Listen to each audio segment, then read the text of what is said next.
You see the headlines, right? The conflict with Iran, it looks like absolute chaos. A war spiraling out of control, another quagmire everyone's bracing for. But what if that's not the real story at all? And then you hear something like this from President Trump. I mean, on the surface, this is just pure gasoline on the fire, right? It's provocative, it's escalatory, and yeah, it fits perfectly with that whole narrative of an unpredictable administration just kind of stumbling into another huge conflict. But what if all that chaos is just a cover? What if what we're seeing isn't a foreign policy crisis at all, but a meticulously planned out operation? Okay, let's really dive into this, because the source material for this explainer lays out a fascinating, and I've got to say, a very specific take on what's happening. It's definitely a different way of looking at it, but it's one we've got to explore. See, according to this analysis, to really get what's going on, you've got to stop thinking about bombs and start thinking about barrels of oil and bank ledgers. And trust me, this is where the whole story gets really interesting. This quote right here, it just flips the entire script. It says everyone's got it backwards. The military action, that's not the main event. It's just the muscle, the enforcement for a much, much bigger economic game. So that begs the question, if this is an economic operation, who or what is the real target? Okay, so the target, according to this source, is something it calls the Transatlantic Energy Control System. I know, it's a mouthful. But here's what it basically means. Think of it as the old-school financial network, the one rooted in London and Europe, that's been calling the shots on who buys and sells energy around the world for like 100 years. So the goal here isn't just about Iran. It's about taking apart that entire system. So how in the world do you pull off something that big? Well, the source breaks it down into this really deliberate three-front plan. And the key thing here? It was all set in motion long before a single shot was ever fired. And this timeline really lays it all out. The economic war, it says here, started on day one of the administration. We're talking months before the fighting started. The Treasury Secretary at the time even said they were working to uncover all financial lifelines to the regime and cut them off. And what happened? By December, Iran's financial system had basically collapsed. So this military phase we're all watching now, that's what the source calls the finishing move. So it all hinges on this three-pronged attack. First, you've got financial strangulation, just hitting them with maximum pressure sanctions.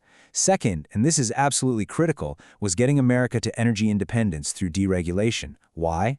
So the global market wouldn't totally freak out when the conflict started. And then third, you bring in the military and the diplomats to close the deal, with Arab allies and even a quiet backchannel to China. And look, you can see signs that all this pressure is actually working. When you hear the Iranian president say something like this, that signals they want to negotiate. That is not the language of a regime digging in for a long, bloody war. No way. That's the sound of a country that's seeing its options, both economic and military, disappear, and fast. All right, let's keep going, because the source argues that the real proof of concept for this whole strategy isn't just what's happening to Iran. It's about looking at who's winning and who's losing right now, both around the world and right here at home. And the analysis draws this really stark line in the sand. On one side, you've got nations and states that went all in on green mandates and basically shut down their own energy production. And on the other side, you have the ones who went with the drill baby drill approach and ramped up production. One path created dependency, the other created leverage. And this table just lays it out, side by side. It's pretty clear. Take a look. On the left, you've got the policies, blocking pipelines, banning fracking, you name it. And on the right, the exact opposite. More permits, fewer regulations.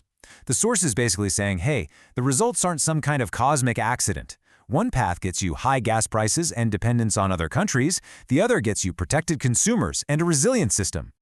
Okay, let this number sink in for a second. 63%.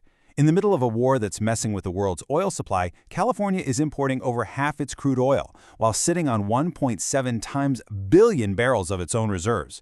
The source doesn't chalk this up to bad luck. It calls it an insane policy, and one that has very real, very painful consequences for people every single day. And it's not just one place, right? The list of who's feeling the pain is global.